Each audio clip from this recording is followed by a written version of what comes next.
Hello, everyone, and welcome to the 65th episode of the Sons of Kojima podcast.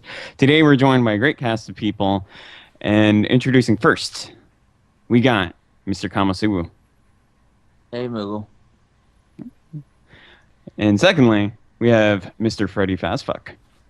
Heyo to everyone watching. And we have our guest here, Mr. Wyza. Oh, I thought I was about to get the main event slot. Damn it. Nah, you gotta save the best for last. Gotta do the job. Yeah. And of course, last but not least, we have Mr. Fred Fucks. That is fantastic to hear. Fred goes over once more. The crowd goes wild. Everything is as it should be. Mr. Wyza here, the co-main event, I guess, to Mr. Freddy Boy. So, thank you, Mr. Moogle, for doing the job, as Mr. Gimmick here would say. Hello, everyone. Welcome to the 65th edition of the Sons of Kojima podcast, the KO Kast. And this is what we got going on. So, we're going to spend a nice hour here with Mr. Wyza. We're going to do a few different topics here or there. And then we're going to switch over. We're going to do a Let's Endure of Grand Theft Auto Liberty City Stories. A lot of people have been asking us to do a Let's Endure. And this seems like the perfect opportunity to do that. So we're going to do a little half and half. So thank you, everybody, for joining us. We very much appreciate it. We've been a little bit busy. There hasn't been a lot of, promotion, I guess you could say, tweeting about this episode. We put out the doc late and stuff like that. It's been a rough week. So without much further ado, let's get into this. As you guys know, KO Gaming, the new DSP channel, was announced very late the night of the podcast. We actually went off air, and the podcast was not in session when this announcement came out. A fantastic announcement that Phil made a new gaming channel. He had, unfortunately, linked his two original channels to this channel so that when he went live with the video, it was showing up in the related channels. And somehow it came out onto the internet. Mr. Wyza, we would be remiss if we did not get a very adept YouTuber to give their take before we sort of give ours, our quick take, I guess you could say. But in general, you've seen channels launch before. You've launched channels of your own to success. What do you think about this channel launch, and how's Phil doing so far? Well, first, I feel special. As far as his channel launch, pretty questionable. There are some things that he could have done to make things go a lot better in his way. There's times that he makes moves, and then I sit here and I think, like, is he purposely doing this, or is he just not getting it? And by not getting it, I don't want to, call somebody stupid or anything like that. But he does make some very questionable moves. There's been times where, and I've said this before, I think I said on the last show, where there's things that you guys do that he can use to his advantage, but instead of doing that, he decides that the best way to go about it is to try to outsmart you guys, as if this is some competition, like you guys are his only audience. Mm-hmm. And I think that he would be a lot better off if he decided to try to go for everyone instead of just going at you guys as if you guys are the rival, as if you guys are the Brock Lesnar to his Roman Reigns or something here. I don't get it. Let it be me. And I was in his position and you guys did the talking. I will let you guys do all the promoting for me. You guys could be Paul Heyman for all I care. And I would ride that till the wheels fell off, because it's free. Essentially, you guys are free promotion for him in a dwindling community that he had created long ago. As far as the steps they take, he says one thing that questions me. or it makes me question him. And it's he said that there's a reason why he had to have it private, and he didn't want to make the channel unprivate, but he had to because of circumstances that he'll talk about later. I don't know if he's ever talked about them. I didn't follow after that, but I've never even heard of a channel being private. Is that possible to you guys' knowledge? I don't know about the channel being private. I think that's just him saying that he's not going to put public videos on it or something like that. I think the second he would have put a public video out, that would have made it quote unquote public, you know. Yeah, I mean, once you make a video and the video's public, you're automatically going into the search. Now, there's some things that he did, and again, this is where I say I don't know if he just doesn't get it. Again, I don't want to say stupid. I don't know if he just doesn't get it or he's just lying. Where he's simple things such as, okay, I have to put videos on the channel, right? Just so that when the thing launches, people have stuff to watch when we get there. Those videos can be uploaded private. Now, when the channel's not partnered, you can't schedule anything there. But when the channel is not partnered, you still have the option of making it unlisted or private. That doesn't go away. Another thing is, if he wants to use the excuse of, well, the network can't partner my channel unless there's a video on there, that's not true either. I've done it plenty of times where I've had other channels in my network just, you just signing your name on a dotted line or extending your contract or getting a new contract. So I don't think he could use that one either. So it puzzles me why he would say that he had to make things so that it wasn't private anymore in order for it to work. I don't get it, and I don't want to. I'm gonna call him a liar. So here's the timeline. This is essentially what happened. Oh, by the way, Fizz, can you hear us? Yeah, I'm good. Perfect. All right. So we've got Fizz with us too after many a tech issue. Welcome, Mr. We got to Fizz. introduce the guy. Absolutely. The one, He's a dark the match. only Doctor of Fizz, Carson Don't- Royce. Don't believe What? his lies. There Yeah, he is. I never lie, so I don't know what you're talking about. Don't believe them. So Fizz finally has somebody to valet. All right. So here's the timeline. Here's essentially how this happened. Phil claims that he needed to get his custom URL, which ended up being KO Gaming 1, which is You get that at 500 subs. well, actually, the way that it's working, according to Phil, and the way that we saw, it has to be 100 subs, has to be 30 days old, and has to have one video on it. So Phil was not even at the 30 days yet. So that's why he was planning to launch this channel the way he was. Everything revolved around getting that custom URL. When you kind of think about it in the grand scheme of things, he didn't want the name to leak out until he was ready. Everything that he was going to do was related to that URL. The fist icon that people found out ended up being clip art that he just found randomly was a placeholder. The reason why is because FWC was a former mod of his who was he asked Phil if he could make him some channel art. Phil agreed, gave him the channel name. A bunch of drama happened where Phil was under the impression that this FWC guy was going to leak out the channel name, thereby ruining his life and his plans.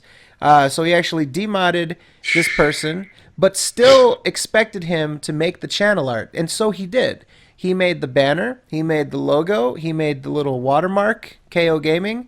Every piece of artwork on his channel was made by this person that he demodded. Now, the thing is, the fist was a placeholder because his little boxing glove icon wasn't ready yet. All of this was geared up to be launched that weekend because it would have been the 30 days for the URL and the 100 subs and yada, yada, yada. Everything leads back to getting that custom URL. The custom URL that he ended up getting was KO Gaming 1. We tried to take KO Gaming just to be funny, just to be some pranksters, and KO Gaming was taken. KO Gaming doesn't even exist. It wasn't even, but he wouldn't have known that because he's been over there trying to do his little secret sauce. And So he who ended does up. KO Gaming go to? Does it actually go to someone? Oh, we don't know. It Let's has check to right because now. there's several KO Gamings out there. But when we look it up, it says the channel doesn't exist. Yeah, it doesn't. So I'm not sure. I'm not sure who has KO Gaming, but you can look. There's so many KO Gaming channels that I'm sure somebody maybe took it and maybe they deleted their channel or something. I don't know. I don't know how that works. I don't know if you delete. If you don't mind, I want to call something else stupid. Okay. So he said that the other KO gaming channels that were out there weren't, all that big, so he could just come in and swoop up the name and make it a big name, right? It was something along those lines. Correct. Another part of the reason why he went with KO Gaming, even though it did already have multiple channels with that name, is so that they can already be in the search, so that people that make the This Is How You Don't plays and the KO Gaming tries it, they don't necessarily dominate the search because those other channels already have it, right? They're already up there in the search. Yes. Okay. Several things wrong with this here. Sometimes YouTube, when it comes to the search, and I think that we're all in agreement here that Phil watches these podcasts, right? At the very least, he gets people that Things are email him recorded with the to cliff him notes. at the very least. Right. He has people. Okay, give him so the cliff notes. I'll speak to this. Now that's how I speak anyway, but I'll speak to this as though I'm trying to talk sense into some of his decision making. Oh shit. Okay. YouTube usually ranks things in the search by relevance. That's the very first thing, unless you, and as I'm doing this, I want to go, oh, you don't even get an advanced search. It's not Google. Okay. But they try to keep things in relevance or in channel popularity. So those guys with the KO Gaming channels are already going to be bumped down when something like, if he's a lot bigger and he's coming in with this name, he brings more relevance to that name. And with him bringing more relevance to that name, when the This Is How You Don't plays and the KO Gaming tries it, when they come along and they put out their videos, it's going to be in relation to the more relevant KO Gaming, which is going to automatically dominate that search, which it already has.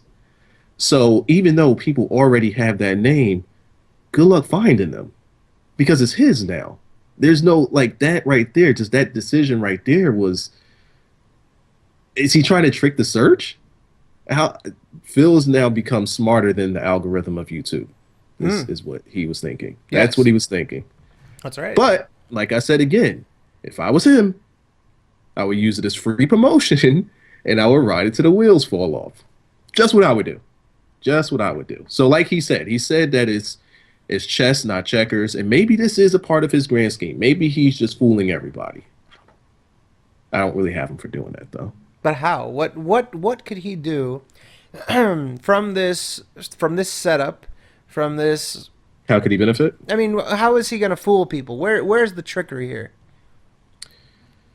All right, so you're talking about back when you're talking about him taking the name KO Gaming, or as far as how he could actually use this to his advantage? just in general. I mean, how is he going to get ahead? How is he going to trick the search results? Where is even the opening for this to happen? I just don't see him coming ahead when it comes to KO Gaming as much. There are a lot of other channels, whereas DSP Gaming is very unique.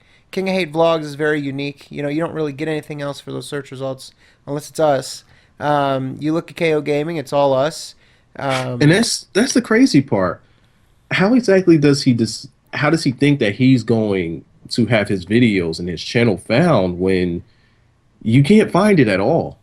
Right. You can't find it at all. When you type in KO Gaming, you just see all of this other stuff that's in relation to him, but not him.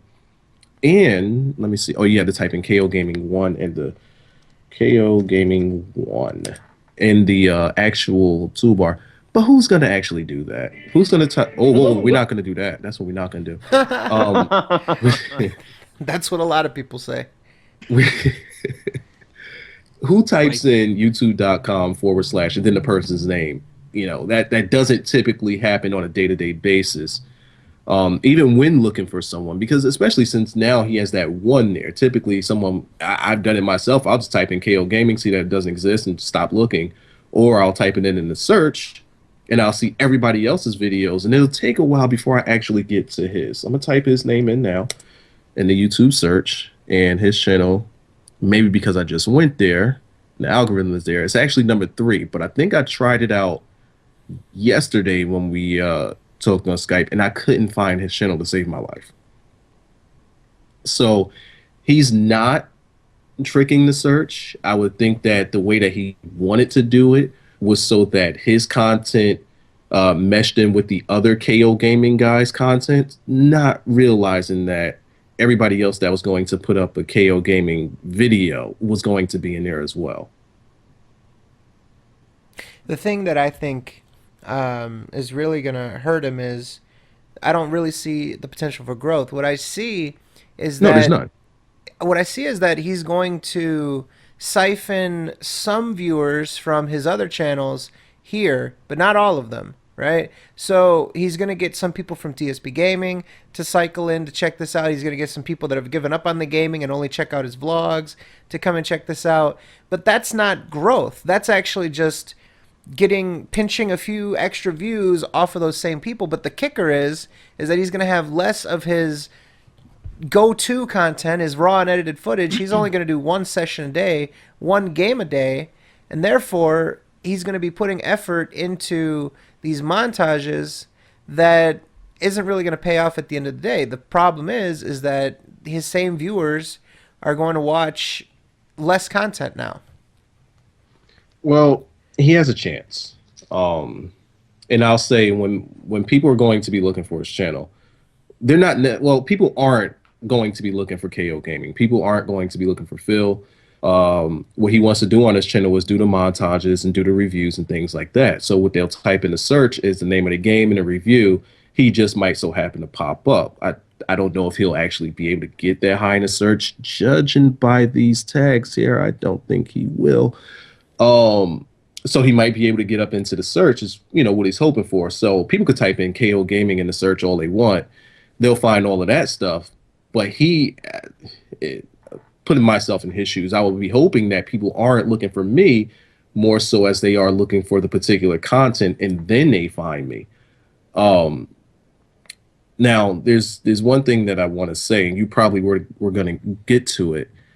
I don't see much difference here on this channel than what he was already doing on the other one.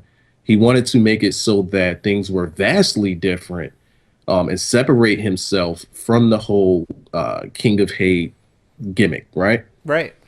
So the very first thing that we see on that channel, let me make sure I cross my T's and dot my I's here, not again. All right, after the intro video, we see the Hateful Truth game review.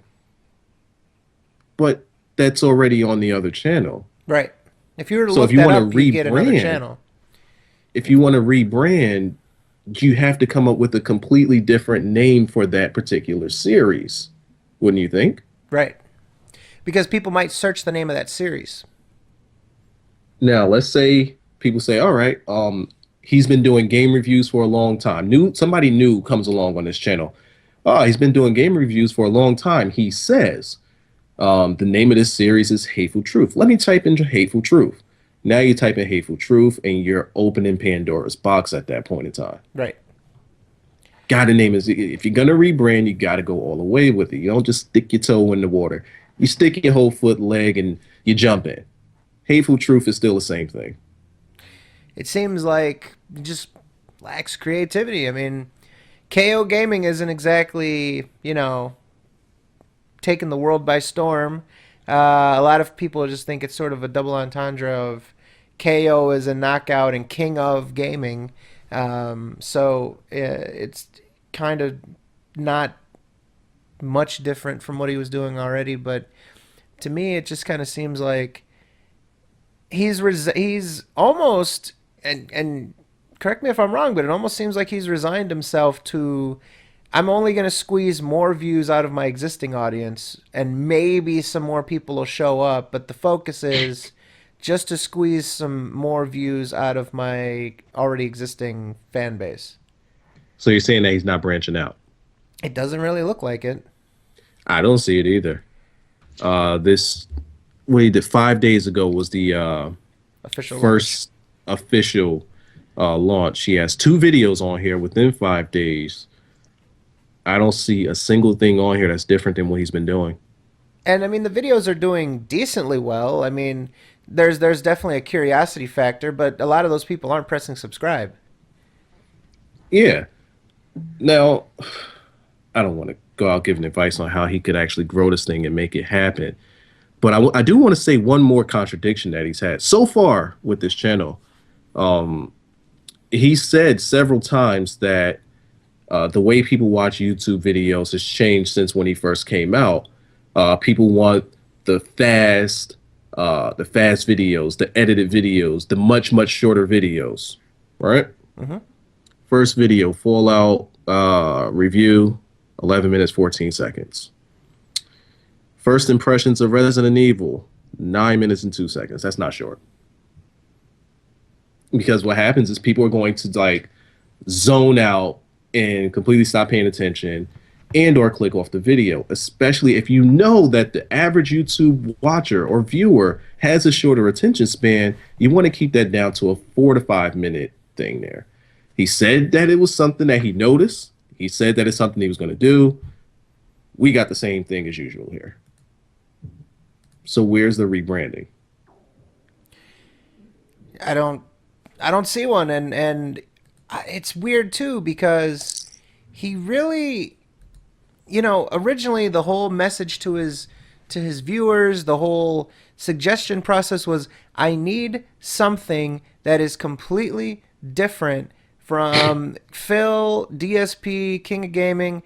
But then the second that he goes live, it's all, hey, check out DSP Gaming, check out King of Hate, check out my Patreon, check out, he didn't, once you actually go there, besides the name, so if you, let's say you actually do get there, you're bombarded with the fact that this person has an already existing channel, and he's not exactly KO Gaming, he's actually DSP Gaming, King of Hate in disguise, like, you have no choice but to know that that's Phil. YouTube. Some new guy on YouTube, that you just so happen to find in a search. I don't think in the first video you want to see him talking about Patreon. Well, this is 2016, my friend. This is I don't Phil think in you want to see that 2016. in the first video. It's too late for that, man. You gotta donate, okay? Yep. At Just least a establish yourself with this new audience that you're trying to reach out to as someone genuine before you hit him over the head with the Patreon. This dude comes out with the first video, Patreon.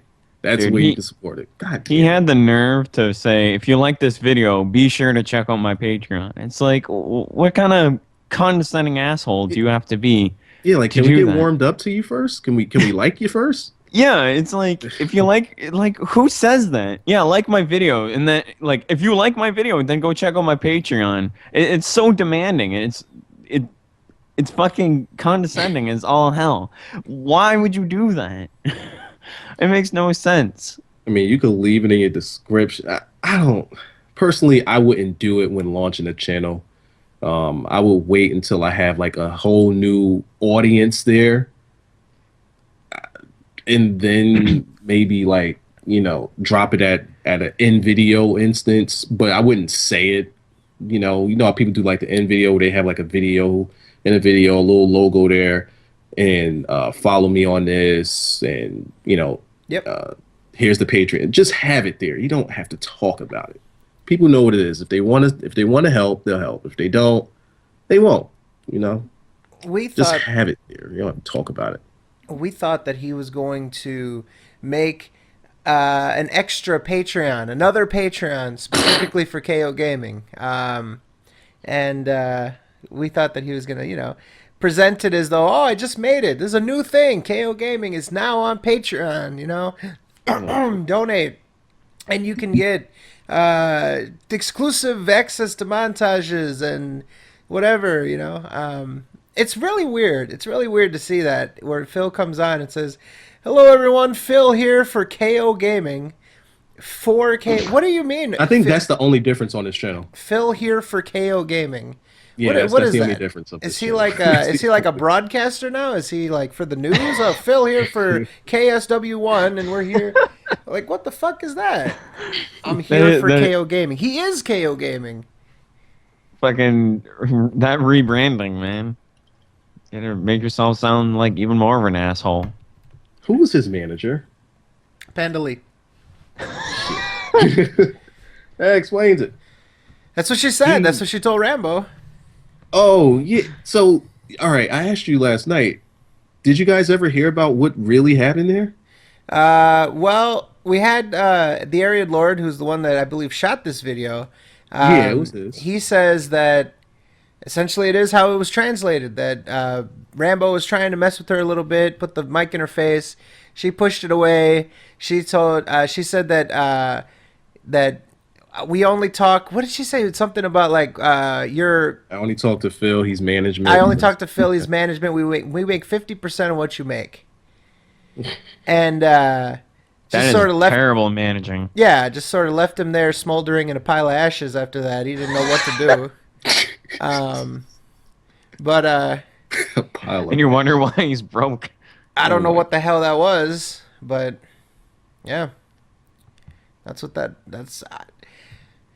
I don't know. Rambo apparently has nothing bad to say about her, so I guess they've patched it up since, and there's nothing really to look into he took there, it to I the guess. side a little bit. Let me talk to you over here right fast. I would have to, man. I don't know. Maybe he saw that. Maybe he saw that that they were recording. Maybe he knew this was going to be a shoot video. He had to kind of, I don't know. I don't know how. Again, what we got from the Ariad Lord, who's again the person that recorded it, he just he brought that to our attention. Actually, it was the first time he ever came on the podcast, and he was telling us about it. He was telling us this story. We then looked at the video live on the air, and we were like, "Holy shit! Wait, what?" And that was. Get your girl in check, friend. Please. I don't know if Phil even knew what happened. From the way that Ariad Lord told it, I don't think he heard it. I think Phil knew that there was some sort of little skirmish that was going on the side, but I don't think he knew the extent of what happened. But that is something. All right, so I think we all agree the launch was a little haphazard. If this happened to you, right? If you were doing a secret channel, and I don't know if you would do a secret channel, but let's just say you did a secret channel, and you look on Twitter and people have already leaked out the name. People are already commenting on your name. You're not ready yet. What would you do? How would you have progressed? I would just no sell it. No sell it. I wouldn't do anything Oh, shit. until I'm ready to launch. All right, people already know. Okay, that's whatever.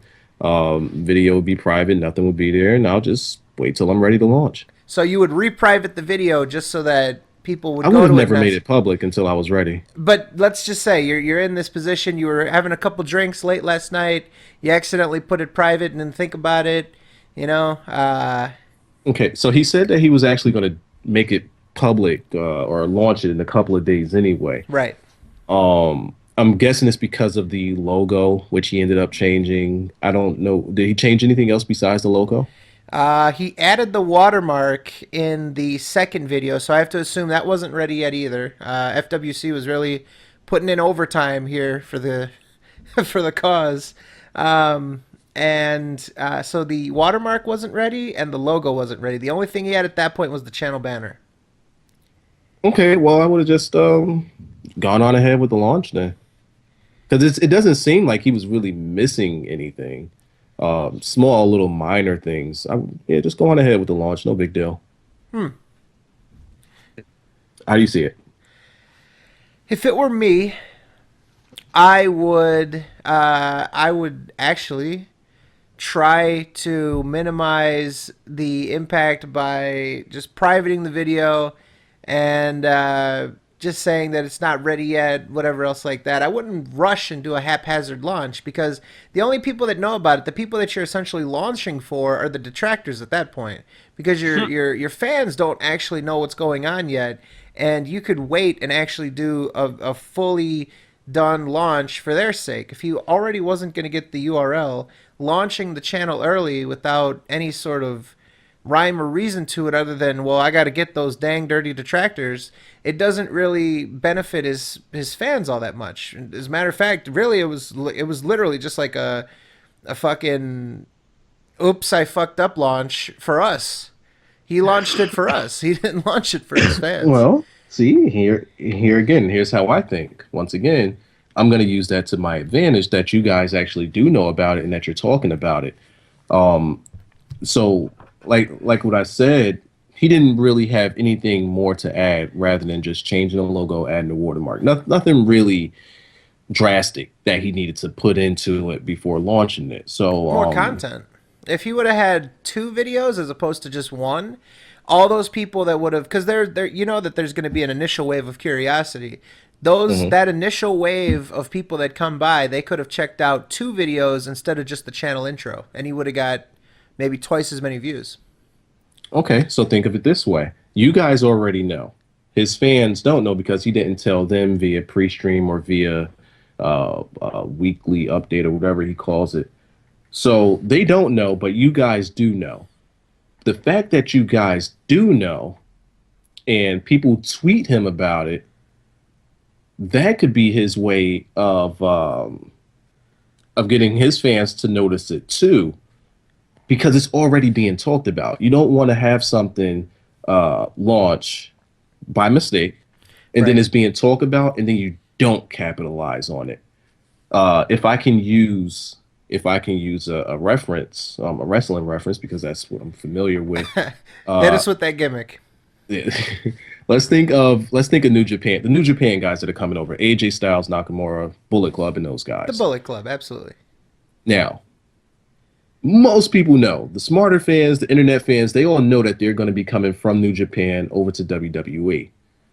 Normally, what WWE would do is not capitalize on the situation and just act like it never happened, completely no-sell it. Then when the guys do come over, they have to build them up from the ground up.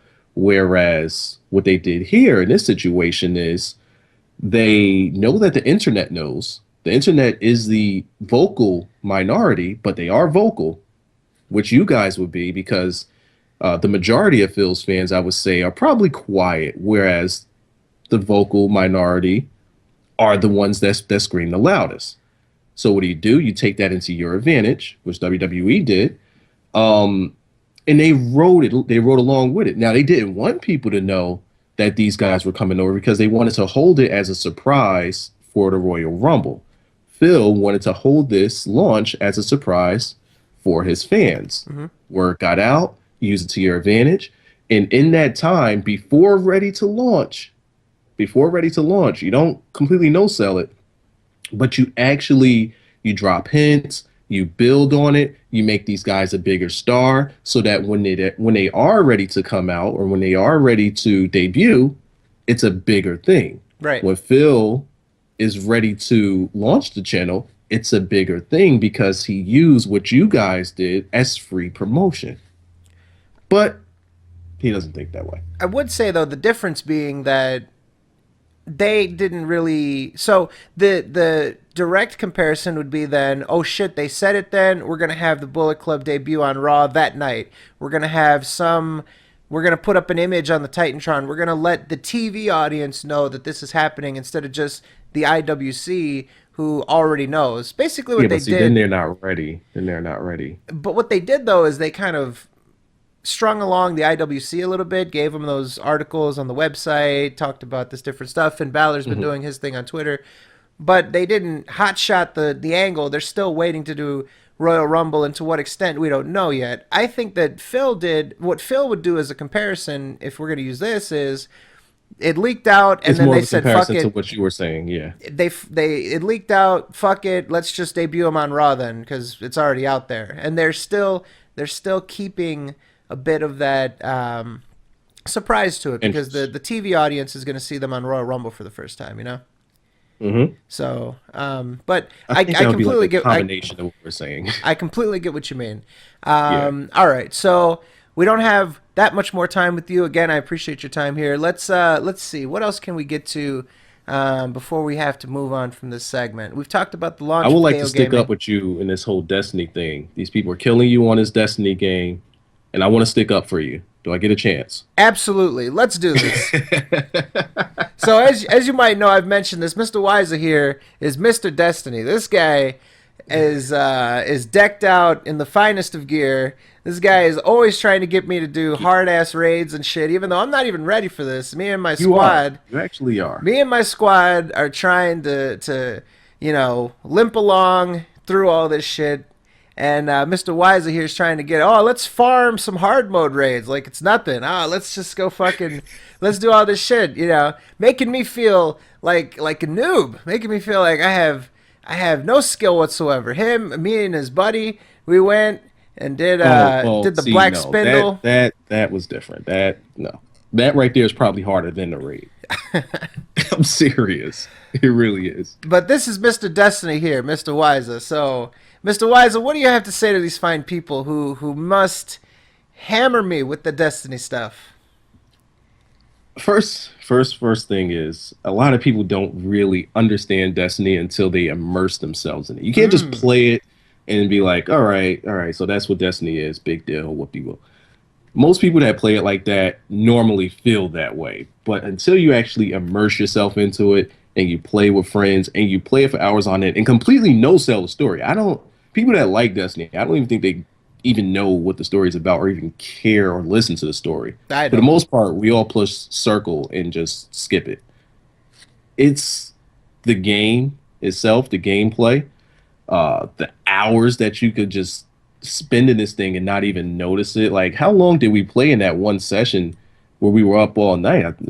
We put in about 8 hours or something, just farming and looking for minerals and parts to get a weapon. Building to something. Yeah. You're almost always building to something. It's just something that it's fun to play with your friends. It's very immersive and it's very, very challenging. Very challenging things to do until you actually get the hang of it. Then it becomes a little too easy. Now, there are some gripes about Destiny that people could have the argument about, but I don't give them the privilege to do it because they haven't put in the time. And that argument that they could have is, well, it's not enough content in the game. I would give you that if you're a seasoned Destiny player. Not saying that you guys on the show make that argument. I hear people make that argument all the time outside of this show, and it pisses me off that they do because they haven't even played it that much. Or the people that just say it's boring. Well, how do you know? Have you tackled all of this other stuff that's in the game? No, okay. And I want to hear from the people that are here that have been saying it. What exactly is the gripe about Destiny? I don't know if any of them are here. I mean, Pascal, those guys aren't here. We got into it. They're gonna be pissed when they hear the show. Yeah, we got into it with Pascal earlier today. Pascal was trying to present the argument that it was unfinished at launch, and Diablo 3 is way better, even though they've had problems at launch too. I wouldn't say Destiny was ever unfinished. They said that it was unfinished at launch. That's really not true. They put out things when they feel like it. Yeah, like there's things that are in the game that they just won't unlock until they feel. Now, if they want to go with that argument, I'll give them that. You want to have all of that stuff available to you if it's already in the game. You don't want to have to pay for that on the back end when they call it new DLC or something like that. I'll give them that. That's all I can say about that. Is I'll give them that. But nothing in the game, well, that I can remember, that I can recall off the top of my head. Things in the game, I don't have anything for being unfinished. It's very strategic what they do. To help fatten their pockets, not necessarily for the betterment of the community, because the community is sitting here like, oh my God, would you hurry up and come out with something? We're getting bored. We're going to play something else because we've already flown through everything. Some of the best things about Destiny is when you're playing that game and someone like myself who has already done everything, there's not really much for me to do. Well, the fun factor now comes in when I could say, all right, is there someone new that I could bring through this game and teach them about this game so that they can get up to this level where they could do it with the next person, Destiny's pretty much always just been like this whole trickle down effect where you're just teaching the next person. It in that sense is pretty fun, yeah. And I'm pretty sold on Destiny, and I don't even have a PS4 yet.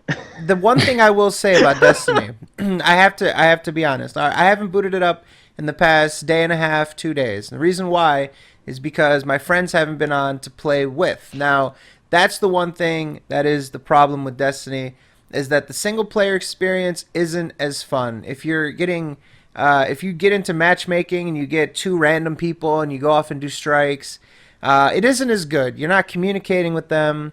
You have to get 6 people for a raid. Oh no, Sometimes. I agree with you on that. You have to be a diehard to actually want to do that, and I think that I have a problem because I'll do it by myself in complete silence. I have an issue.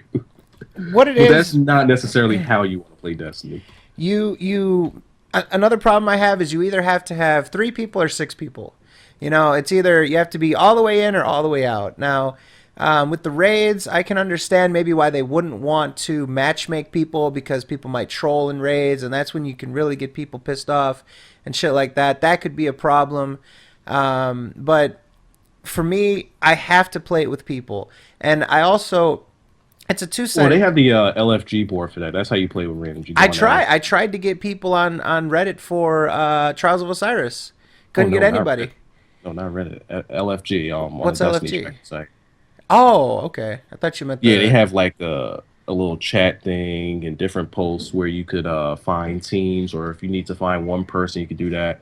It's all categorized and everything. Like if you're looking for a specific raid, it'll say what that raid is, and you just go into that area, and they'll tell you what you're looking for, and you just join them that way. So real quick, I want to give a quick introduction to the recent convert here to trying Destiny, Taken King. Ladies and gentlemen, the loophole is here. The loophole. The loophole. So, yeah, Destiny. I've had a second glance at. When it came out, I did not really enjoy it that much because it had a lot of problems. And I've been wanting to try it out recently because Fred really likes that game. I really like the game. Got to see what the hoopla's about. This is the Sons of Destiny podcast.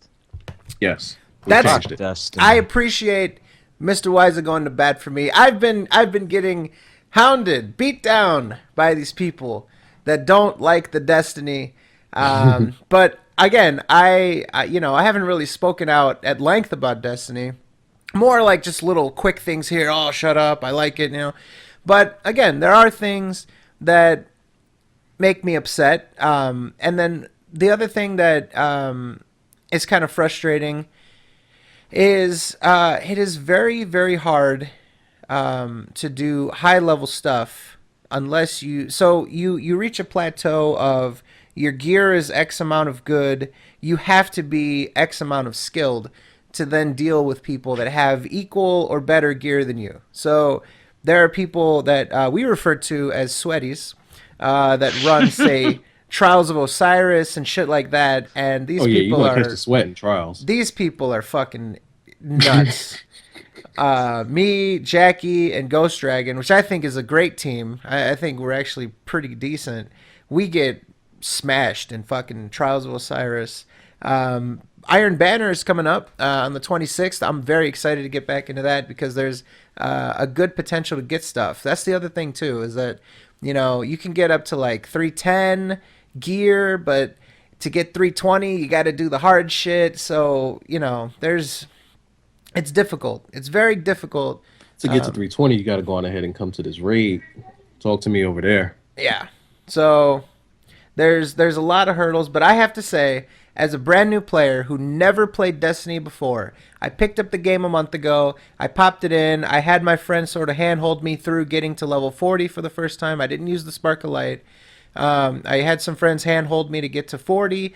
And once I got to 40, the gear started opening up to me. I started to get 3 of coins. I started to get exotic weapons and stuff. And within that month, I was able to sort of catch up. It seems like it's kind of open to people at this point, with the ability to get exotics, with the ability to do the Spark of Light. It seems like what they've done is they've made it easier for new players, or maybe for returning players who said fuck year one, to come in here and to sort of catch up a little bit and not be completely, Call of Duty'd, where if you didn't play day one, minute one, you're completely fucked, Oh yeah, there's definitely a crutch. There's that crutch for sure. So, but all right, we've only got a couple more minutes. Mr. Wise, is there anything that you wanted to specifically talk about while I peruse the viewer submitted topics and see if there's anything else worth your hard-earned time, sir? No, let's do it. Let me see. I haven't been contacted by my co-host yet, so I'll drag this out as long as I can. Very nice. Let me look at the viewer submitteds and let's see what we got here. Oh wow, a lot of late submissions. Thank you guys very much for all these. Let's see here.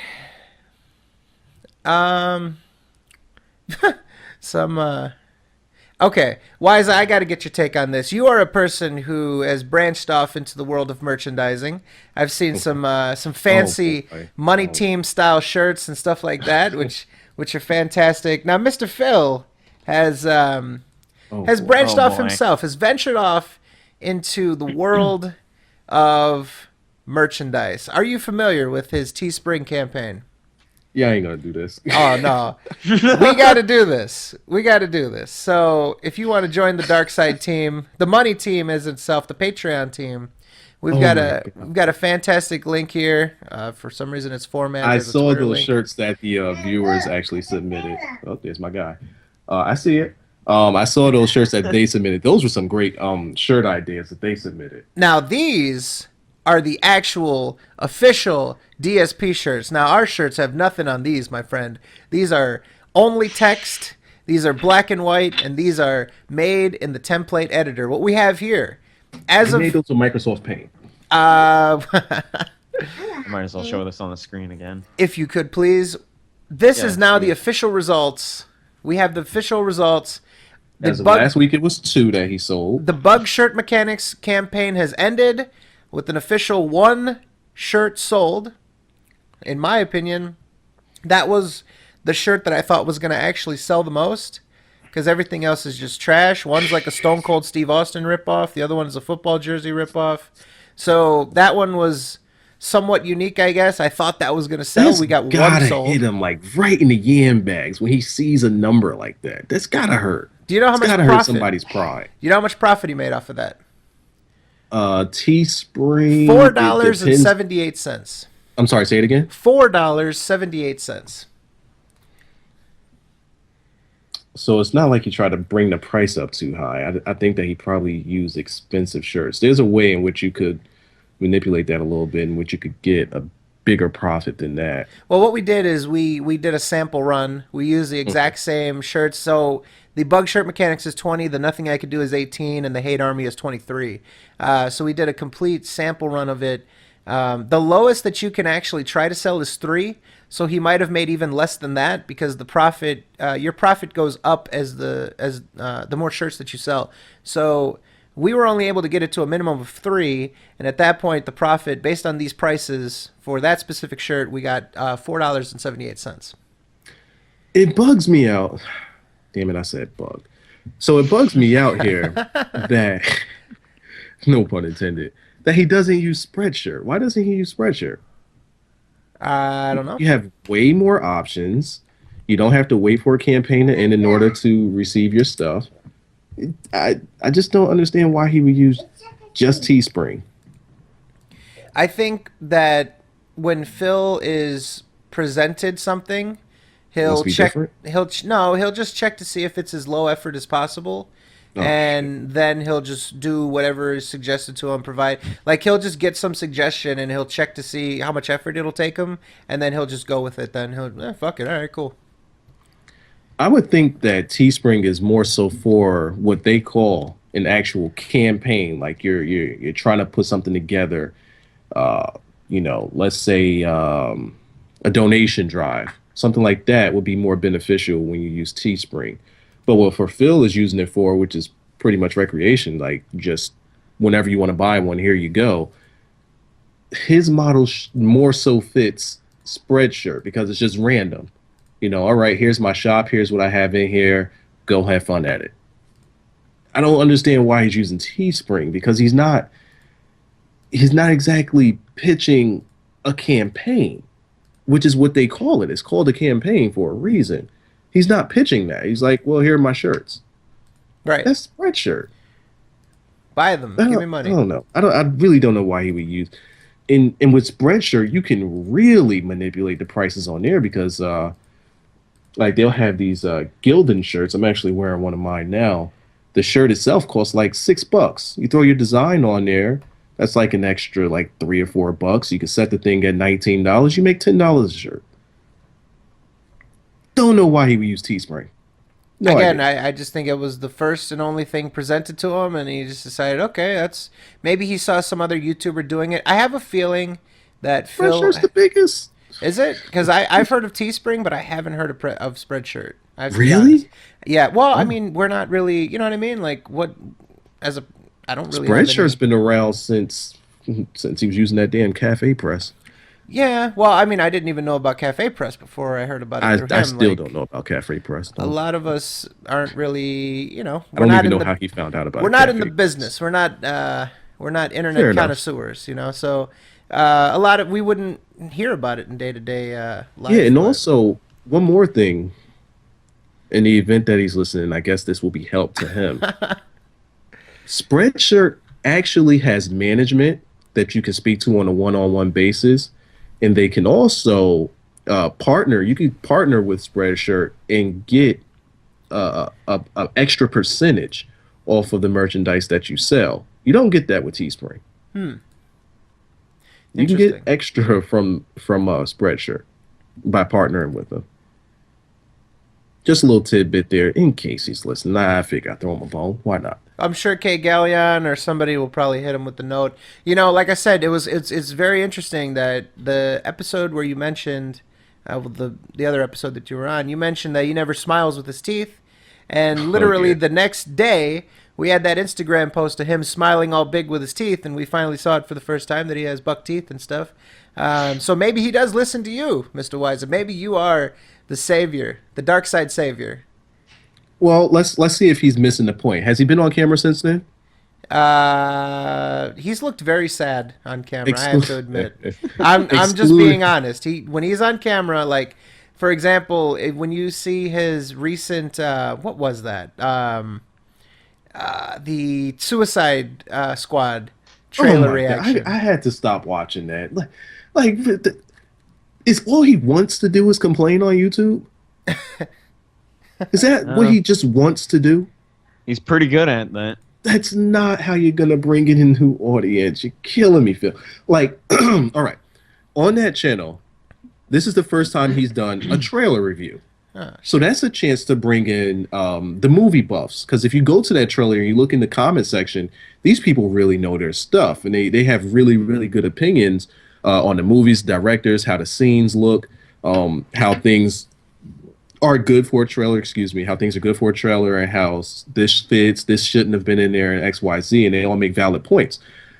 So this, in a sense, will be his chance at getting some of those people to view his review or his impressions or reaction to said trailer. And the first thing that they get to see is him complaining through the entire thing, missing the one point that, one, not everybody was born in the 80s and 90s that are living today. A lot of people were born in the, in the year 2000 and the beyond. So millennials. the millennials. I didn't want to say it. And those people didn't grow up with the same Joker and Batman and Superman and those guys that he grew up with. Things revolutionize over time. Best example I can give him is YouTube. Things it expands, it grows, it gets bigger, and it goes past you if you're not jumping on board with the fact that it's evolving. So this, in a sense, is their take on those villains, and they're making it different. It doesn't have to be the same, because if they want to make the same exact movie to what he would be accustomed to, which is how the Joker and the Harley and everybody else is that he grew up with, if they wanted to be the same, then they would be making the same exact movie that they made in the 80s and the 90s. This is the year 2016, and I don't think that he realizes that. So when he's complaining about something like that, he's not taking into the accountability that things change. Let me accept change, and here's my perspective on how things used to be in comparison to how they are now, how I can accept these new villains, these anti-heroes in the movie, as what the current day wants to portray them as. Mm-hmm. Because you grew up in the 80s and 90s, you wearing skinny jeans back then. Absolutely not. You get your head ripped off your shoulders. You wear it now. Some people may laugh, but some people may be like, hey, I'm wearing them too. Things are different. Right. He's not getting that. Right. So he's turning away the people that he just might so happen to have bought to the channel to view that, instantly they're turned off because they're like, well, I don't agree with you. I actually like the characters. Me, I was born in 84. I like the take on this movie because it's different. I've already seen those old Jokers. I've already seen Harley Quinn and how she was back then. I don't need to see it like that again. We've seen it already. I'm actually kind of surprised he didn't get a lot of shit for saying that Heath Ledger wasn't the best Joker ever, and that he wasn't the best portrayal of him. That was a good joke. He said that was the way they wanted to cast him. I kind of got a feeling that was the way Heath Ledger wanted to do it. At least that's what I heard in interviews. He wanted to have his own spin on Joker, and that was the idea that he pitched to them. I think if he went out there and did a carbon copy of Heath Ledger's Joker, he would have got torn up for it, you know. And you wanna do your own thing. I mean, you know, I just think that Phil almost thinks that it's okay that movies appealed to the younger generations back in his day, but now that he's older, they should still appeal to him. They shouldn't, fuck the newer generation. That's fine. No, don't evolve. You're not allowed to evolve. Right. YouTube's not allowed to evolve. You can't use direct capture. That's what those new guys are using. For someone that mainly appeals to new age stuff, I mean, he's doing YouTube. That's not exactly, old school or anything like that. He's doing a pretty modern day style business, playing the latest video games and shit like that. Playing the latest video games, still not, evolving to the latest way of doing YouTube. He's still a ragamuffin, a whippersnapper. I think if he had the opportunity or the chance to still point his camera at the TV, I think he would still do it. You think so? I think so. I mean, I think he's kind of forced to do direct capture. Well, you also got to remember too that when he went into direct capture, like the next day, he's like, "Okay, it's set up now," because he made that giant long vlog about, "Oh, I'm never gonna do that because that's not how people do it. I'm a real gamer. I like sitting on the couch and so on and so forth." The very next day, instantly, all right, we're testing out this direct capture. I thought I'm gonna piss you off, then I'm gonna do what you want me to do, and then I'm gonna piss you off some more after it. Okay. I remember being there. He was streaming Bully. And the first thing he did, I think, was some co-op with John Rambo.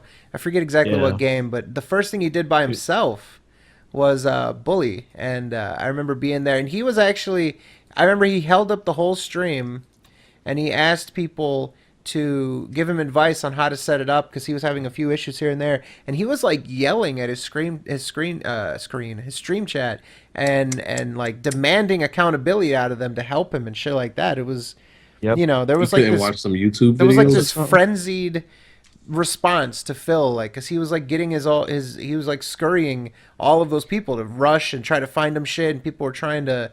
The other thing he was complaining, everybody in the stream chat, you asked for help, and everybody's got 50 different answers. No one agrees. It's like, man, come on.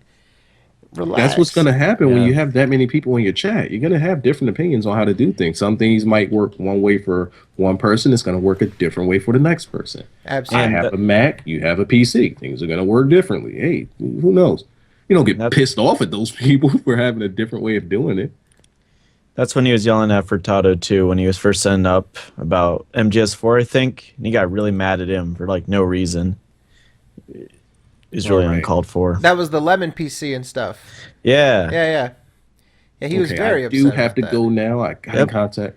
And I'm 6 minutes late. I would love to be on you guys' show again anytime. Gotta go. Let us know, my friend. Thank you very much for your time tonight. Man. Always happy to have you, man. Thank you very much for your time, buddy. Bye, everybody. See you, dude. See ya. The one and only Wyza, ladies and gentlemen. One of our personal favorites. Great guy all around. Check him out. He didn't get to plug himself. He is Wyza on the internet, such as YouTube. If you were to look him up on Twitter, you could find this gentleman at Wyza Now. WYZANOW. Wyza Now. So, again, thank you very much, Mr. Wyza. Appreciate it. And we'll see him in some Destiny. Maybe we'll start to, do some streams or something with Destiny when we put our squad together. SoK plays. SoK plays some Destiny. Gonna bring that back soon. So we've got Mr. Loophole here. Let's catch up with Mr. Loophole. Mr. Loophole, how you been doing, up? man? People have haven't seen you around lately. You've been very busy. How's life for you, man? Hey man, life is going good. You know, like you said, it's been incredibly busy. A lot more busy than I expected. You know, first year college, it's very busy.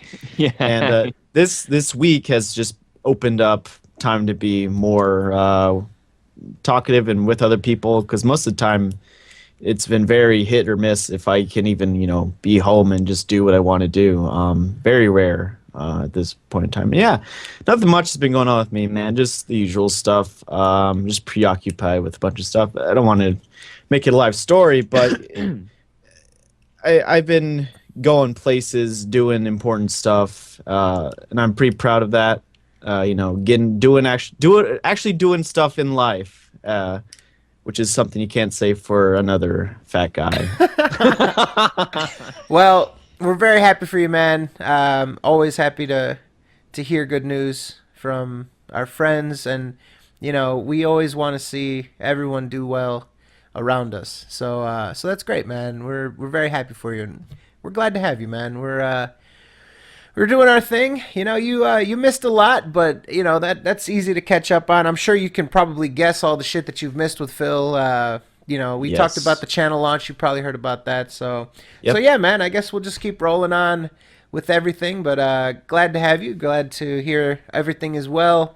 Let's do a couple more topics. I don't know how long we can go. Moogle, how are you on time? Because we do want to do a 2-hour Let's Endure. We don't want to.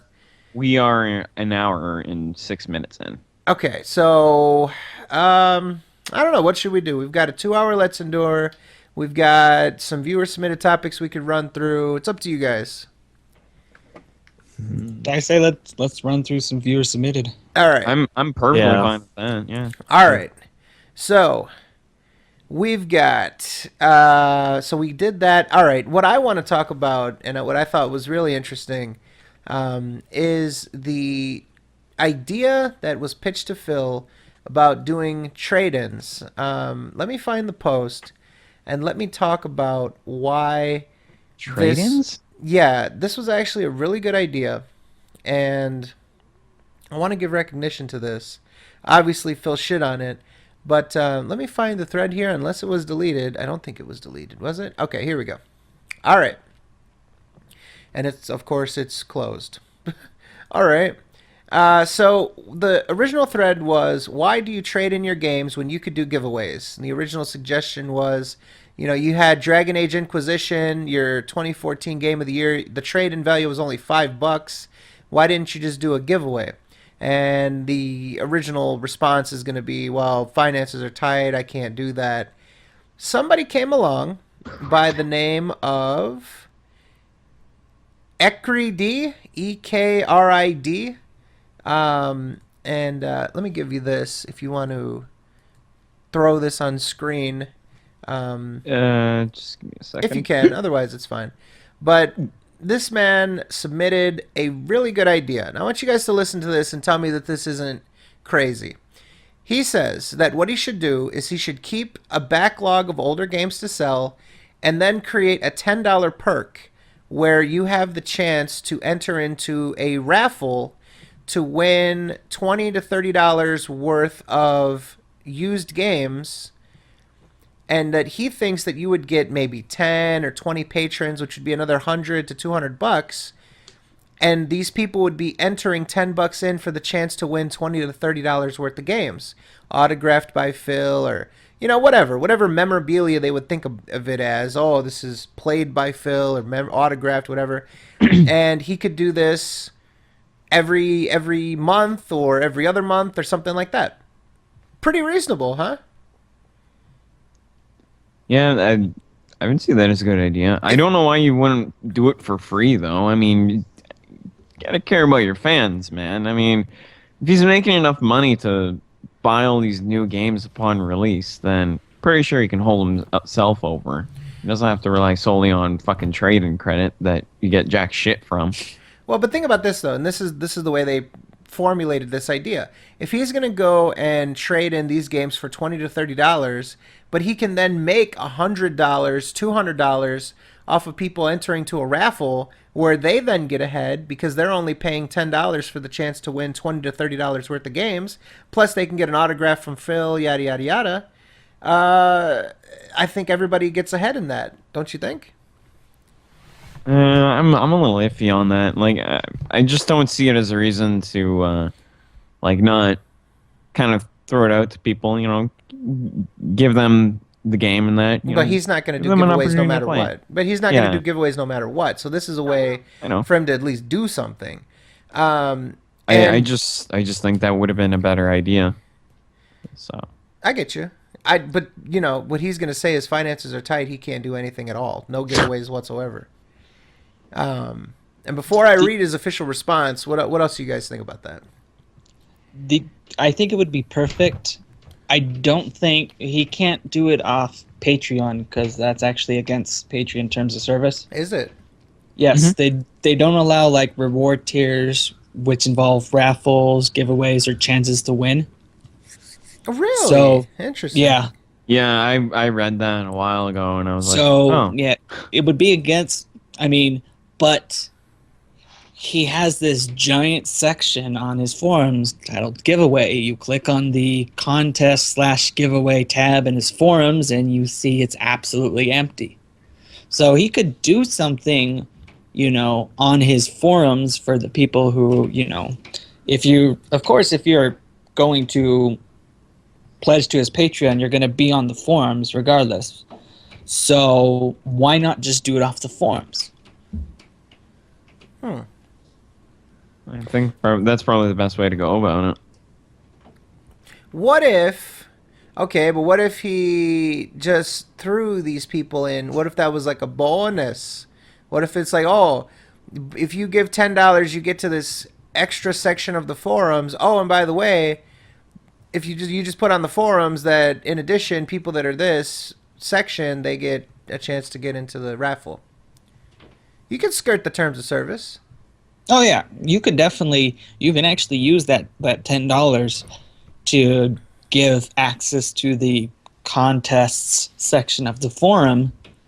So if you got access to that specific, there's ways to get around it. This is the VI Patreon section where you can, you can get different access to different stuff, but it's not specifically stated that you're getting, access to forum raffles and yada yada yada. Yeah. I mean, you paid $5 to get VIP access to a special section of the forums that no one uses. Now you get to pay $10 to get a section to the contest, which he's probably not going to use. So, works out. Excelente. Any other responses before I give his response? All right.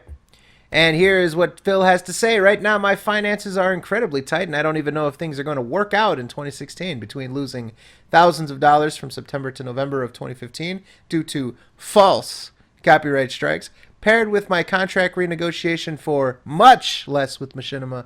I'm financially strapped and cannot take on any additional costs. Simply put, I could not afford to do a giveaway in 2015 because the shipping costs are astronomical due to my worldwide fan base.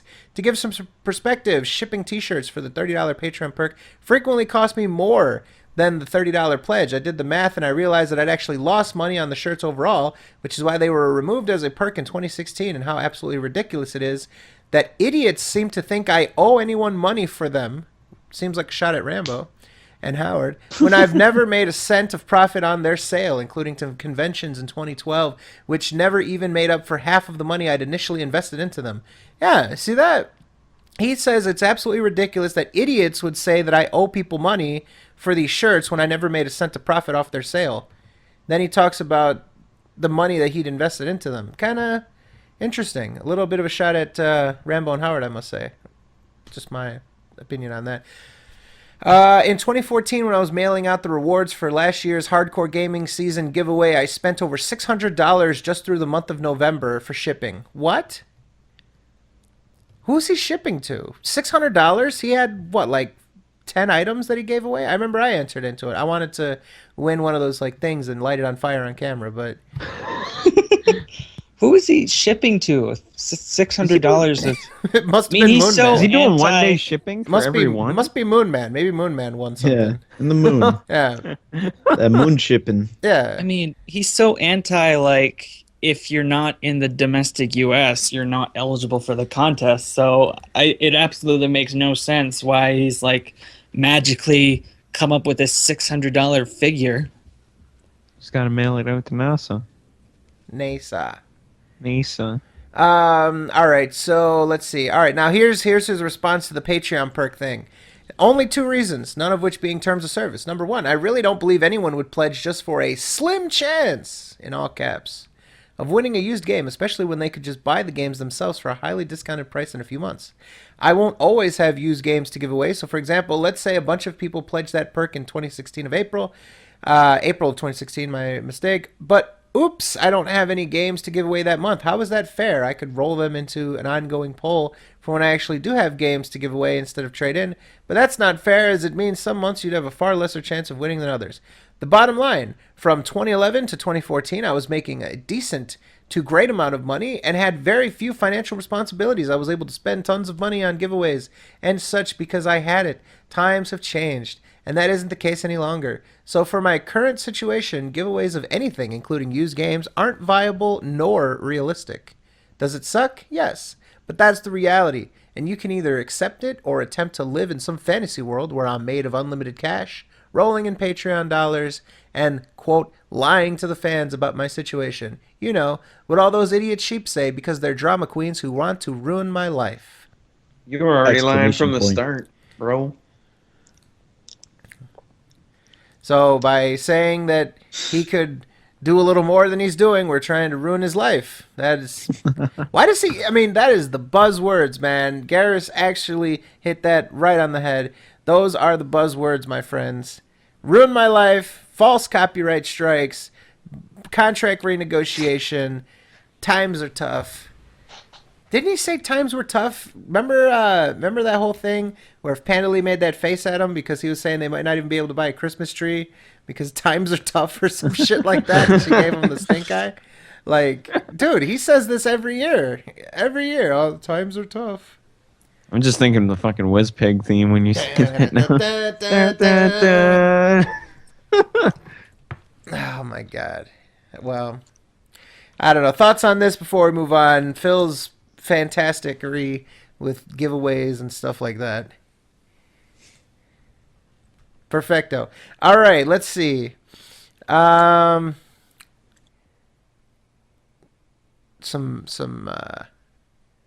ouch. Oh yeah. Okay. Do you think Phil faked his sickness so that he wouldn't go on the White Boy 7th Street podcast submitted by Shadow Raptor? So, this is also something that happened right after the podcast last week, is that he was supposed to go on the podcast show with White Boy 7th Street, Wings of Redemption, and he was supposed to... Or did we talk about this? Because I feel like I did my Wings of Redemption impression last week. Did we talk about this? Yeah, I think we did. That he talk that he last skipped week. out on it?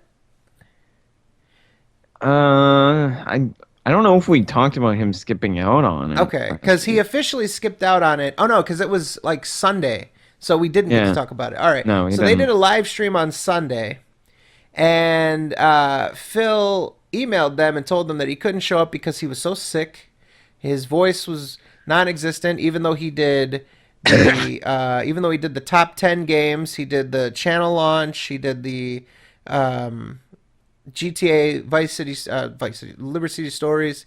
So he did all these things. His voice seemed fine, but he was too sick to go on to the podcast show.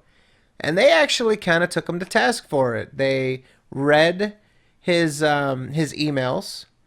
They talked about, oh, he's a Let's Player. He's got to Let's Play them all.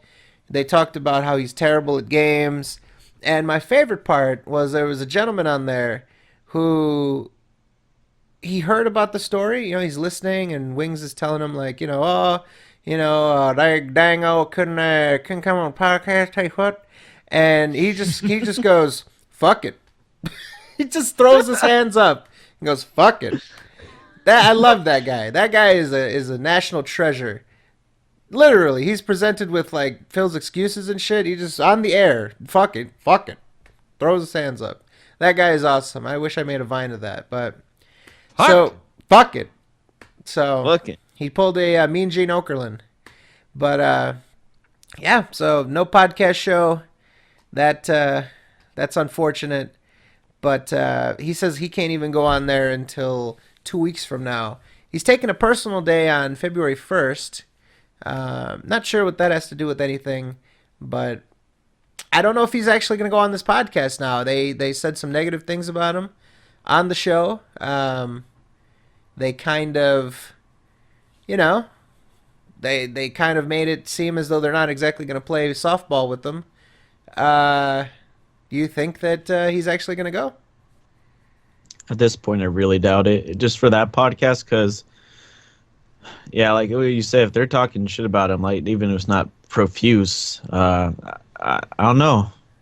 That seems like a weird podcast to be on, and I don't know like how it would really benefit him at all. So,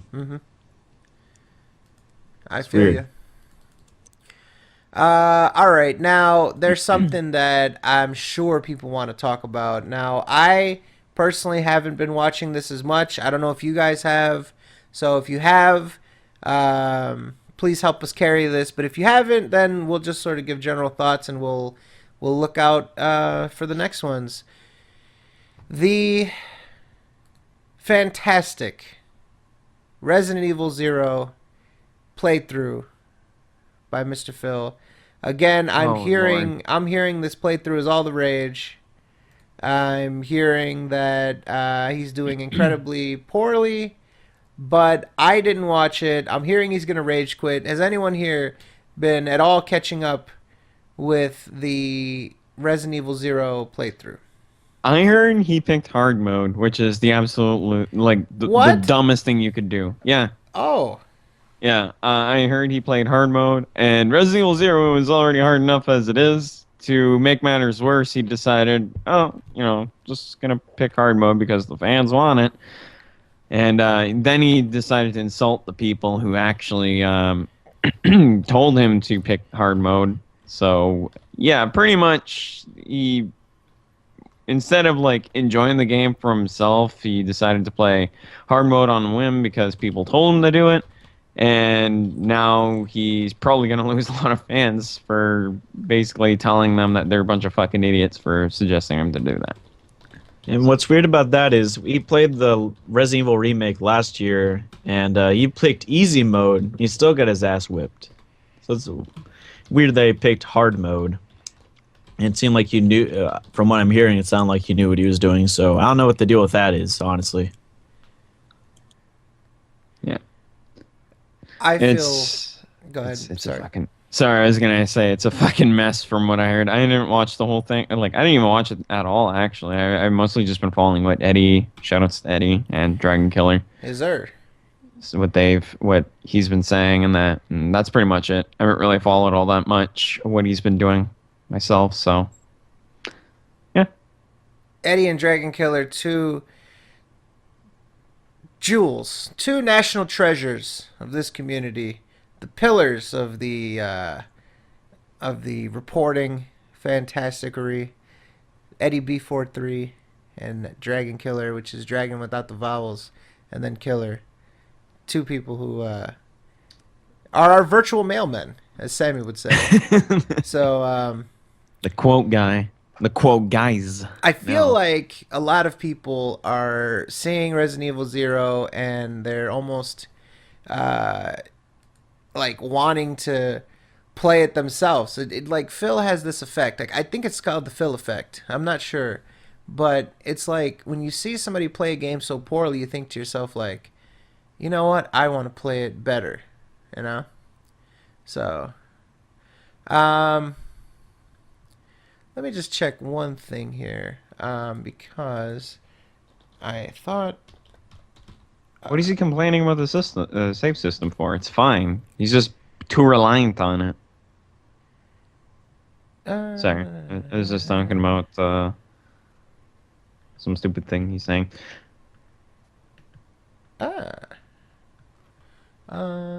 Okay.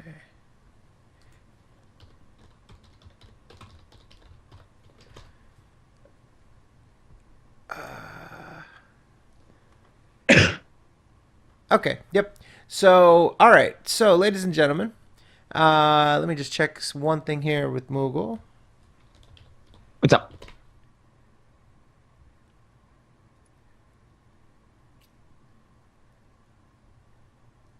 Look at the chat, Moogle. Okay. Just give me a second here. All right. Pretty good. Why you gotta kill him like that? Hey man, fucking next topic coming up, dude. Yeah, Come on. we got our next topic. Don't put me on blast like that. So, Because I'm not gonna fuck. chill. so we're talking about Resident Evil 0 and how poorly Phil is doing, and I'm sure that makes people feel like, oh, I can, if Phil can do it, I can do it. And thanks to Mr. Drillbit, we're gonna give away a copy of Resident Evil 0. If you guys want to give it your own go, this is on Steam, so if you guys will enter in hard mode into the chat, I think did the giveaway start? Is Meowbot fucking up? Meowbot left! Why does this happen to us? God damn it. No! Meowbot left! Dude, we wanted to do this all seamless and shit and like not have to... Like, we want to just do it and move on, and Meowbot is fucking gone. Alright. What an asshole, man. Sniff, Fuck that sniff. guy. Please. Alright, let me get it again. I just put join into the chat. This is fucking garbage. I am back online. I am rejoining channels now. It can take 5 to 15 minutes before I'm back in your channel. Is he back in the channel? He's not even back in the channel! See what happens when we try to do cool shit. And Meowbot cannot help us here. I think we need to make sure that Meowbot's in the chat before anything happens. But I saw him. I literally saw him before I pressed the command, and then he disappeared. Dickhole. What a rascal. What a dickhole.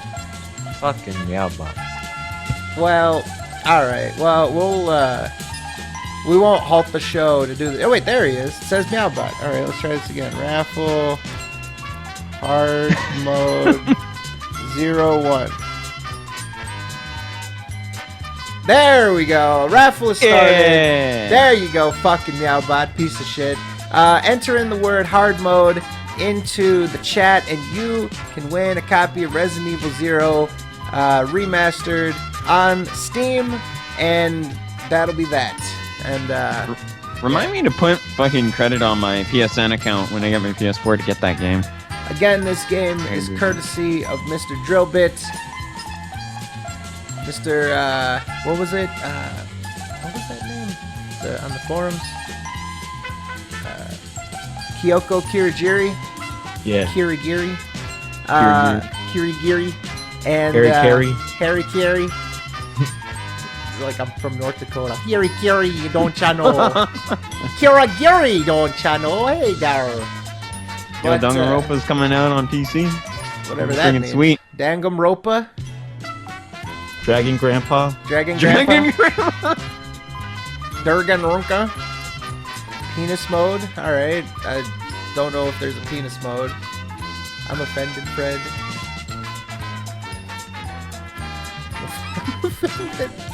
Alright. Alright, so you guys got 10 more seconds. Hard mode, no spaces. Resident Evil 0 remaster on Steam. Okay? Okay. Courtesy of Drillbit, our good friend. Mr. Joel. Mr. Kyoko Kirigiri. Alright. So stop. Raffle. Roll. Raffle. And your winner of Resident Evil 0 is DK Darren Kelly. Mr. DK Darren Kelly, I will PM you a Steam copy. And then there's everyone that says rigged. That is true. All of these illustrious contests are rigged, of course. They go Yes. straight to me.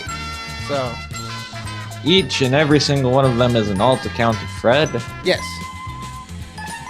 So let me find DK Darren Kelly and let me whisper this gentleman the Steam code. We also had a last minute. So DK Darren Kelly has just been DM'd, I guess you could say, through Hitbox. So I'll see if he responds, and that'll be that. We also have something that we had last minute, so I guess we'll just get this out of the way and give this away quickly.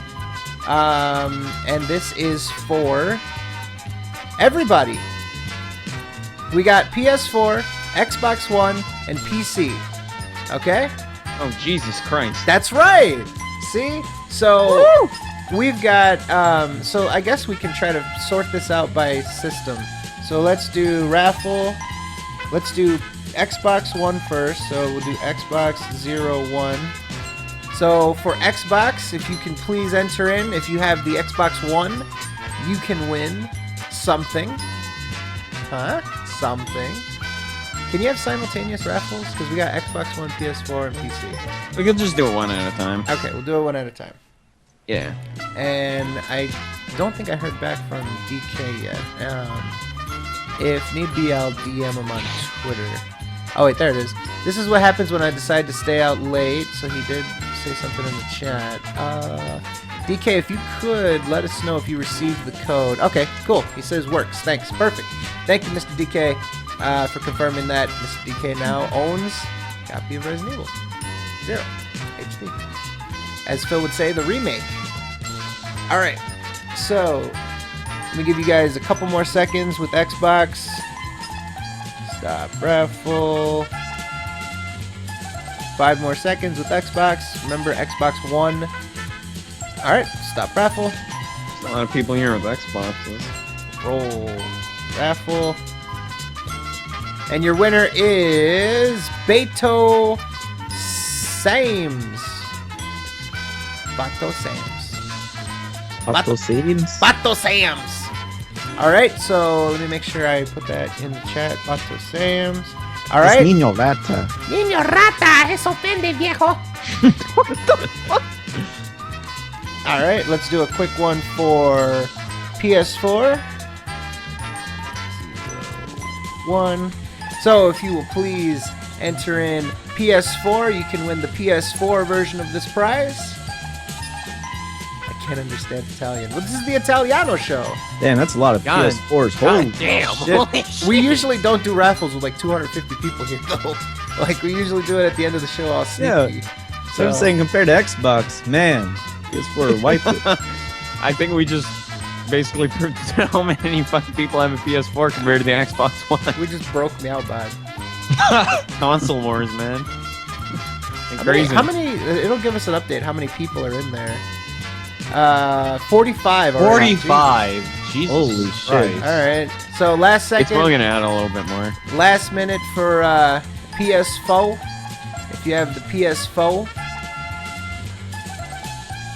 please let us know. All right.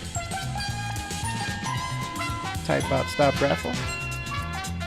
You got 5 seconds, ladies and gentlemen. Enter in PS4 if you have a PS4, and you can win something nice, courtesy of Dragon Slayer Vlogs.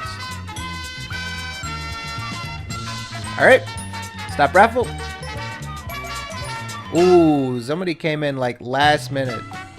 Ouch. Uh-oh. Uh-ohs. 50 All right. fucking people in this. Jesus Christ. Roll raffle, and your winner of the PS4 version is Shadow Monkey 789. Congrats. Rigged. It is rigged. Of course it is. 789. All right, and last but not least, the mustard race. You guys are up. We're going to do, how's about... Mayonnaise is better. Mayonnaise. Yeah, it's good in Fuck that sandwiches. shit. No, it's not. PC 01. You shut the fuck up. Enter in- Tuna. Fucking Canadian. Fuck Enter you. in the word PC. Now, if you, I saw a couple people enter PC before the raffle started, so make sure if you hit it before, it's a damn. That's a lot of PCs too. Wow, 20 already. So, if you will enter in the word PC, the phrase PC, the acronym PC, the abbreviation PC, into the chat, you can win something for PC. So, there you go. Jesus. Oh my god! Jesus Wow, fucking holy shit. Wow. Yo, A lot of Meowbot's PC. going People nuts. trying to cheat. People breaking Mailbot. Meowbot, please. Ooh, somebody. Looks like some people using sock accounts. You know what that means? So when it says that somebody doesn't have enough Meowbot points to enter or whatever, that's because they already used another account on an IP. Oh, Ouch. that's smart. Yeah. Uh-ohs. It's real dirty. Yep. You gotta shame them. No, I'm saying it's smart if the fucking Meowbot system don't fucking do that. Yep. Yeah. You gotta shame them. Yeah, Yeah. sock accounts, that's what happens when it says you don't have enough points to enter. It's Get because that you already aspect. did. So, you already used your point on that IP address. So, but oh well, just a little bit of shame, come on. Don't do that. Correct. Be nice. Be a nice person. All right. So, let's get ready to stop this stop rifle You PC, bro? in just a second. Uh-oh. Alright, so I'll give you guys 5 more seconds if you can hear our voice. Alright? PC, you win a PC version of something. 5, 4, 3, 2, 1. Stop rifle! Roll, raffle, and your winner of the PC version is Brilliance! Wow, Brilliance wins a lot. Alright, so, Beto Sayums, Shadow Monkey 789, and Brilliance, you have won, courtesy of our friend Dragon Slayer Vlogs, you have won beta codes to The Division, Xbox One, PS4, and PC. So, for those winners, I will send you your beta codes for The Division.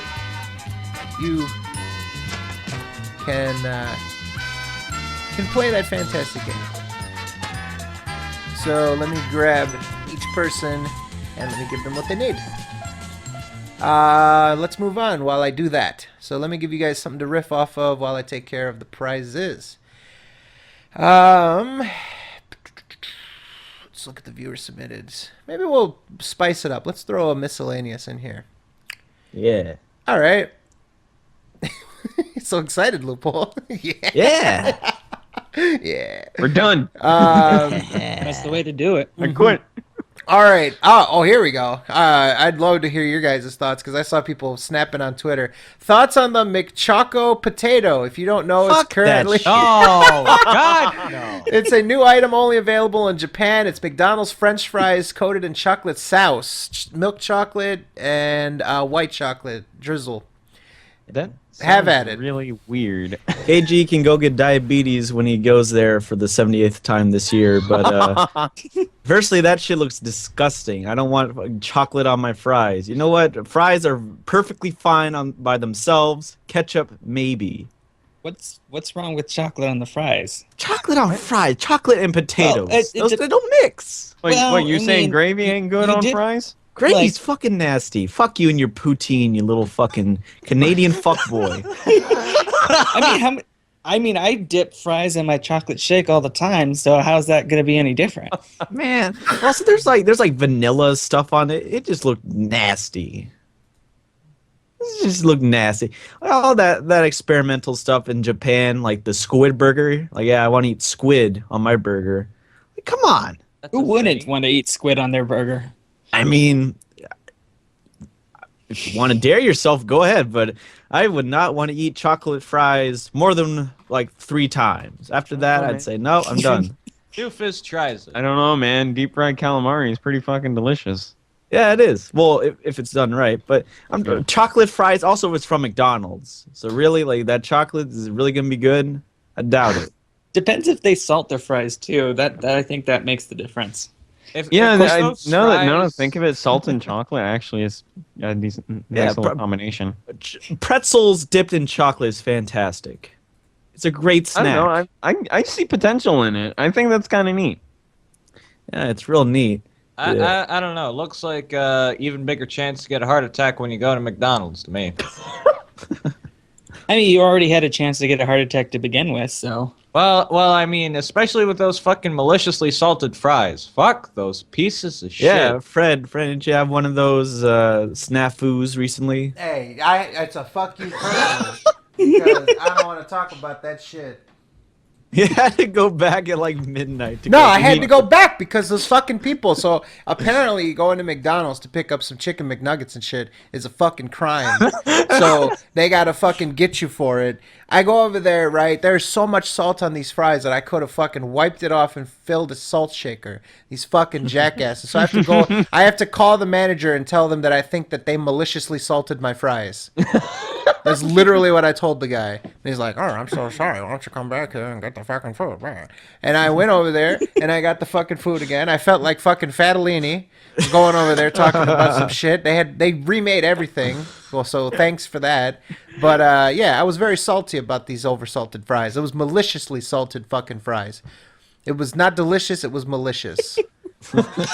Okay, I swear. They probably heard that I was talking to you because not even a month later, I got the same type of maliciously salted fries at my local McDonald's. See that Fuck shit? those pieces of shit. I had enough salt in the bottom to fill up half of my salt shaker. Maybe they just wanted you to get pepper and then start a 90s rap band, so. Yeah, garbage. I am so thankful I don't order fries. So, just a quick heads up. Let me update the people that won the contest. If you won the copy of The Division, all you have to do is head to this site here. Ubisoft likes to do this. But you just have to go to this website right here in the chat. You can see it. Tom Clancy, thedivision.ubi.com/game/n-us/beta. Remember that, okay? Yeah, just go to that site, enter in the code of destiny, the code of entitlement, the code of fantastery, and you can have that. Now, if you guys have any problems, just make sure to message me. I will walk you through the process if you need to redeem your code for The Division.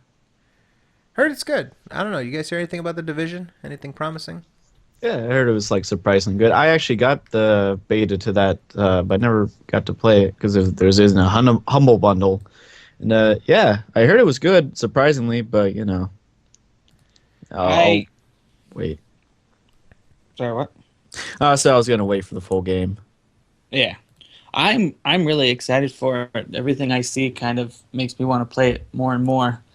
It's supposed to actually compete with Destiny. It's going to be like the first game to actually compete with that and still have the same type of, you know, PvE versus PvP and everything like that. Yeah. So there you go. Congratulations to the winners of Resident Evil 0 Remastered, brought to you by Drillbit, our good friend, Kyoko Can't fucking wait to Kirigiri. play that game. And, damn, Moogle making it sound like he won it. No, I'm saying I can't wait to play the game I can't myself. wait to play that game. And No. also, again, thank you to Mr. Dragon Slayer Vlogs, Mr. Sir Dies a Lot in the chat. Thank you very much for donating the copies of The Division Beta on all 3 platforms. Very nice of you. Very considerate. All right, let's finish up these topics and let's get into that Let's Endure because I know people are waiting for that shit. I've been waiting to do a Let's Endure. Moogle, have you been waiting to do a Let's Endure? Hell yeah, I have. Oh, we got Mr. Let's Loophole, Mr. Let's Endure himself. So this is going to be a special one, ladies and gentlemen. All right. Here's a question from Destiny Decade. Will we see more Let's Endures from you guys? I need to suffer some more torture. There you go. Fucking coincidence. I don't know. We'll figure that out, Mr. Destiny Decade. We'll see if we can do a Let's Endure in the near future. It's uncertain at this point, but we'll try to figure something out for you guys. That's in the miscellaneous. Let's see. Moonman having some tits submitted by Titays. I'll pass that along. Let's look back at the gaming topics and see if there's anything of worth here. Thoughts on the rumored NX so far? 900p submitted by Axelborn Zeal. NX being only 900p? The fuck? Doesn't really Division? seem- Wait, it's 900p for the Division? No, Nintendo NX. Oh. Apparently, the Nintendo NX is only. So here's the new report. This is via IGN. Actually, this is saying different stuff. The original story was that NX is going to work with cell phones. It's going to work with PCs and other consoles like the PS4. That's weird. And they also said that there will be an achievement-based system. There will be 4K, 60 frames per second video streaming, and gameplay graphics that run 900p, 60 frames per second. Then there was a follow-up to that said that it was a survey where they had subscription-based service that had access to over 150 titles that are regularly changed, new games being added to the catalog 6 to 18 months after their release, and other options for prices, hard drive configuration, stuff like that. So at this point, they're sort of surveying people to see what It they seems want. like it's just all rumors. Right. So. But let's operate off of these rumors. Let's irresponsibly speculate. A console that works with smartphones, works with other consoles, 60 frames per second, 900p, a potential subscription service. I don't know. What do you guys think? You guys saw the controller patents with basically it's like a screen where the buttons change and you just touch it's like basically like a phone with handles where you touch the screen and a joystick. So the whole screen's going to be a controller? So it's two joysticks and then the buttons change. The buttons are adaptable. Didn't no one like that with the Wii U? So why are they taking it a step further? I don't know. Because gimmicks. I guess they figure by having a smaller controller where your thumbs... There you go. Blue Paul posted a picture of it. So there'll be like contextual buttons. Like you'll have two joysticks, two shoulder buttons, possibly triggers. You can't really see from this picture. I don't think they showed the back of it. But you'll have contextual buttons. My fear is having to look down at the controller a lot. But I don't know. Yeah, because I mean, if your buttons change, then that's gonna completely be distracting. This all just sounds way too ambitious for what Nintendo is used to. I mean, they had the remote control or the Wii Waggle stuff and the tablet thing, but those were just like cheap variants on like what was popular like a couple years ago. Like this is pretty new stuff, and if they're really doing video streaming and this weird integration of both mobile handheld controllers and modern controllers, it's very weird. And like most people seem like Nintendo's like just pick up and play games, like they still embrace that, and this video streaming stuff just sounds pretty weird. Not everybody's on board with that. I don't know. I really don't know. I'm very iffy on this. Like, I don't know how it's going to come out. Don't know how the controller's going to be. Like, most of this is just rumors. I want to see, like, if there was an actual announcements for it and that, then I'll probably look at those. But as far as the rumors go, I'm not going to believe a damn word. Yeah, I'll probably wait till E3. 'Cause that's when they're going to show it. There's real, like, could be true rumors that it's releasing in this year, like holiday. Because it seems like they're mostly on top of it. So I don't know. Well, I guess we'll just have to wait and see to make a real judgment on it. Yeah. Hopefully, the 900p isn't true because you can't really be competitive at 900p. No, especially when the Wii U is 1080p for a lot of games. So yeah. I don't know. Well, I don't know how they're going to do 4K streaming and then just switch back to 900p for games. Yeah, I'm not sure either. In terms of streaming, what is that like? Do they mean like Netflix, other sorts of content? Or are they talking about games? Games are going to stream in 4K. I don't think there's 4K games. I don't think so. I think Netflix has 4K streaming. I'm not sure of any other video site. Netflix is the big user of 4K, but there's not a lot of TVs that support that too. So, All right, let's see what it says here. Connect with other Nintendo players around the world via Nintendo Network. Surf the web or make video calls on your TV. So that might be Skype integration. What's in the box? Nintendo NX console, sensor bar, game controller, HDMI cable. I guess there's no power cable. So That's weird. Yeah, just like how they Sensor put, bar. just like how they don't include an AC adapter with the new 3DS. By the way, fuck them for that. hey man, See you it- gotta buy it. It's an accessory. Yeah. it's going to run on Stupid. happiness, apparently. Yeah. Like Yeah. hopes The and sensor dreams. bar. The sensor bar senses how happy you are. Yeah. See what I mean? It's going to run on your crushed hopes and dreams for a new console. So. Yeah. Well, it's gonna run on the sadness of all the Wii U owners. I Their just bought a despair. Wii U for Christmas. I just bought an NX. Shit. Maybe Poor Phil. soul. Maybe Phil did do the right thing by putting the Wii U in the trash. I don't want to shit on the Nintendo people. I'm just saying that it's kind of fucked up that they moved on so quickly. People that paid a full retail console, they paid the console price. They didn't get the console longevity. I just think it's really weird that they're like choosing to release it so fucking like early on. The Wii U was pretty underpowered when the PS4 and Xbox One came out, and you know it's the same for the Wii, but it's a little different now because technology uses up so much more technology. Where the PS4 and Xbox One are already starting to get a little obsolete. Yes. So which is weird, and like the Wii U has not been selling well, and even with stuff like Splatoon and Smash, all of those games, no game has really been taken up so much so where like they're like, oh yeah, let's keep the Wii U as long as we can. Let's put on life support. This is gonna be like the GameCube. You know, it had its life. It was pretty short, but there's some good games on both those systems, and Wii U is no different. There are some good games on Wii U. I agree with that. There's obviously the first party titles. Not really too much third party love, but Yeah. I agree with that. Let's see. Anything else to get to before we get to Liberty City Stories? Oh, here we go. Thoughts on DSP using cheat codes to beat the final mission in Liberty City Stories? Disgraceful. Submitted by Spoiler. Anonymous. Well, I mean, that's people already know, so they I submitted know. that. But I guess that is a spoiler, something for us to look forward to. I heard that he didn't actually use it, but that he said he was going to use it.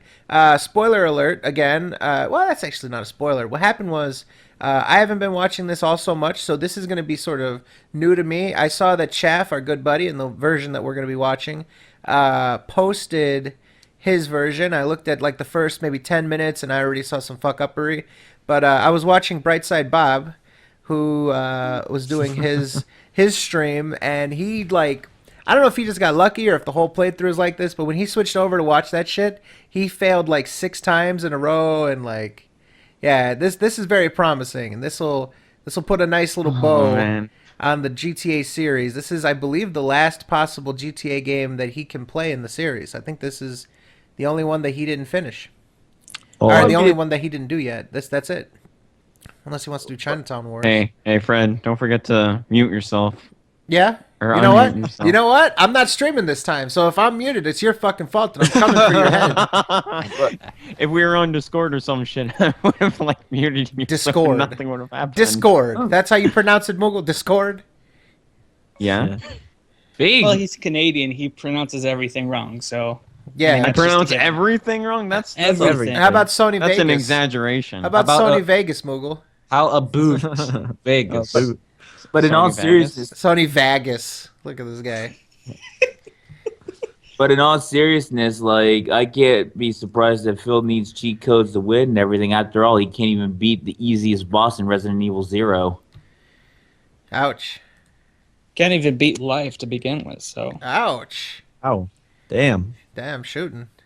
Oh yeah, and then there's fucking Moonfag in the chat. Yeah. Fucking He's fucking in Moonfag. the chat rather than being at Redbox. Whoa. Oh, Yeah, yeah. they got Shit. another fucking discount code for Redbox. This fucking guy. Something that I think is pretty interesting, and something that is actually kind of serious. On a serious note, real quick, I want to give some attention to an issue in Flint, Michigan. So I don't know if you guys are aware of this, but it is a pretty big deal. And being that we sort of got involved in something like this, I guess it sort of hits home with us. So if you guys are not aware, in Flint, Michigan, there is a water crisis. Essentially, the problem is that they wanted to save a little bit of money.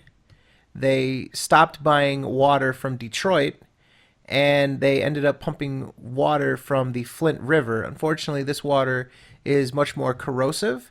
So when it was traveling through the infrastructure, it was leaching a lot from the pipes, and people were being exposed to high levels of lead. If you guys are not aware, lead is incredibly harmful. You are really not able to ingest any levels of lead safely. And essentially, these people were being exposed to over 1,000 times the amount that the federal government even allows for there to be in water. From all accounts, and again, this is all just kind of coming in, but from all accounts, the local government of Flint tried to cover this up. They ended up bringing in different scientists to test the water. They were amazed at what they found and how harmful and the lead levels in this water. The governor of Michigan finally declared a state of emergency. The President Obama, declared a federal state of emergency so that they can access federal funding, things like DHS and FEMA. So I just want to sort of recognize, there are a lot of people talking about this, but I feel like not enough people know about this. This is incredibly damaging to that community. Again, I can't say enough how harmful lead poisoning is. This is irresponsible. This is irreversible damage, permanent damage, nerve damage, damage to the brain. Just there's so much that can come from lead poisoning. There's a lot of children that were exposed to this that are going to be dealing with hardships for the rest of their life because of this. And just want to let you guys know about this issue. If you are able to get involved in some sort of way, if you're able to, just spreading the word is enough. These people are in need of aid. This is something where you can't even turn on your tap and be sure that you're going to be safe. There were reports that people were passing out in the showers of local YMCAs from the lead exposure. This is a big deal. So I'm going to try my best to get involved. I have some relatives in Michigan. I grew up not in that part of Michigan, but just in general, the state has a place in my heart. And I know that Torres lives near there.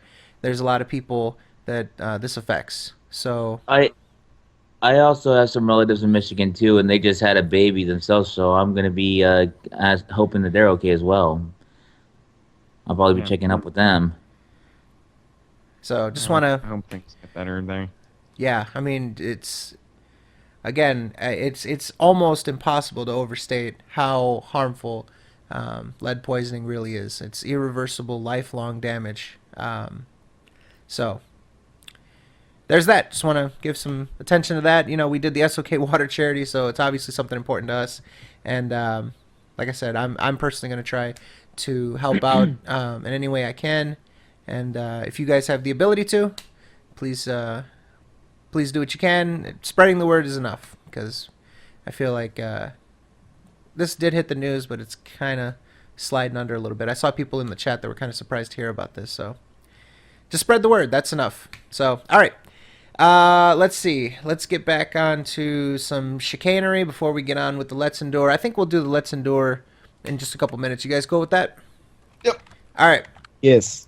All right. So that was in our miscellaneous topics. The water. Like I said, I just wanted to talk about that. And finally, this will be the last one that we do. How about...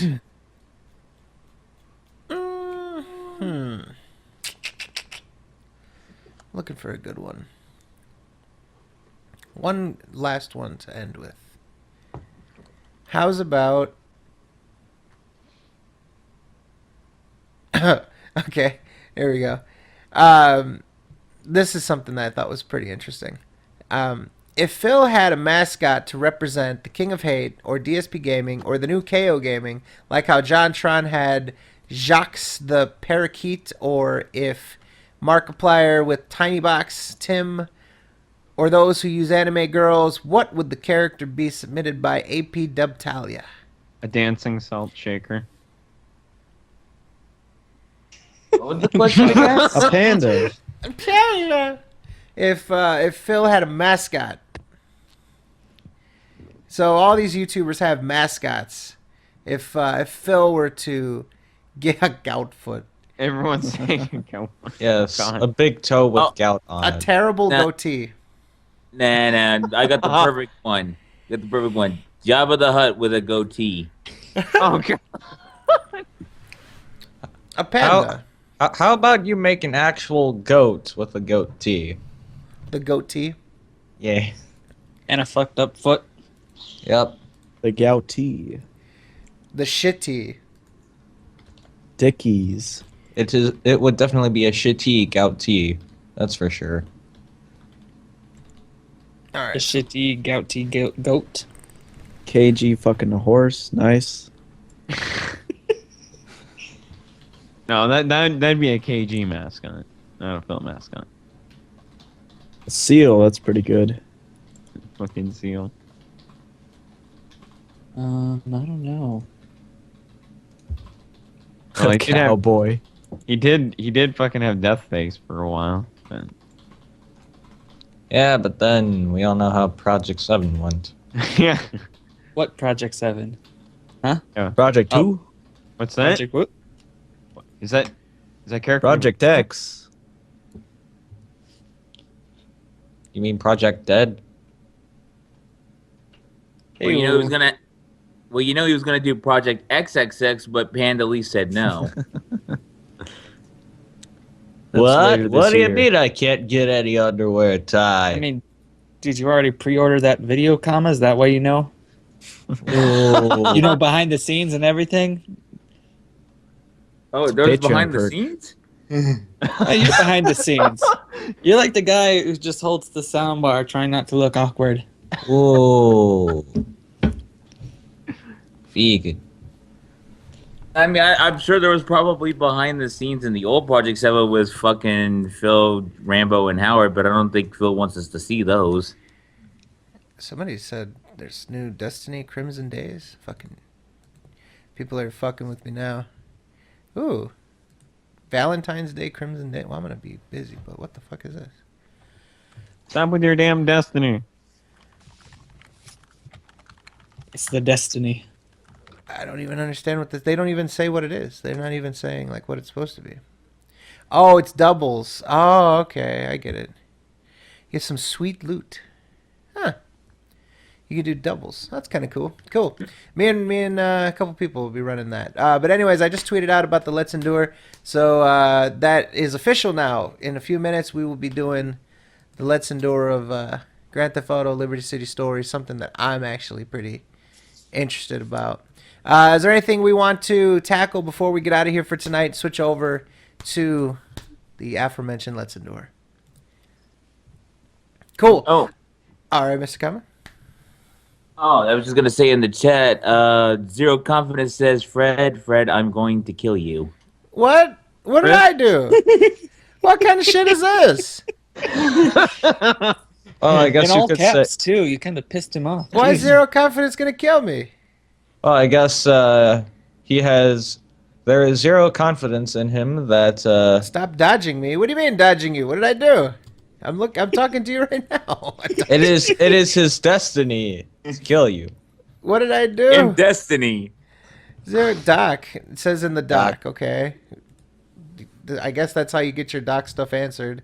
By calling Check people the up. fucking doc. Check the doc. I don't see anything credited to Zero What Maple Story? You want us to talk about Maple Story? What? I don't even know anything about that. Yeah, I don't even know anything about that game either. What the fuck is that bullshit? I only know 2 games in my vocabulary. That's the only thing I see credited. It says, so love it or hate it, Maple Story has a lot of weight in terms of popularity. With Maple Story 2 apparently far along in development, do you guys think lightning can strike twice, even with what appears to be a drastically different game? Oh, okay. Well, actually, no. It was about Bloodborne. Bloodborne. Yeah. Oh, he's like messing. Okay. So I just got confirmation that Fred does indeed have a copy of Bloodborne, and others remember him talking about... Oh, shit, he just deleted it. What happened?